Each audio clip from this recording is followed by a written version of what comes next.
Ставот на Министерството е дека треба да се бориме радикално против криминалот и корупцијата и секој легално, неправно стекнат имот, дека треба да биде запленет, да биде конфискуван. Вие знаете дека во годините наназад, во сите овие години на независна Македонија, многу малку случаи имавме на конфискација на имот.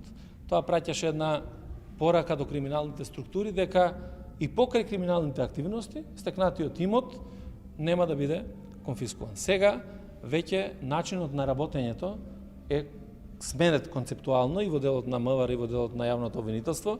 Паралелно со сите постапки и истраги кои што се води и финансиска истрага и врз основа на наредбите кои што ги добиваме од јавниот обвинител, ние постапуваме. Така да не само конкретно за еден настан, не за еден случај, туку за сите случаи ќе се постапува понатаму и секој еден нелегално стекнат имот мора да биде вратен на државата, односно на граѓаните.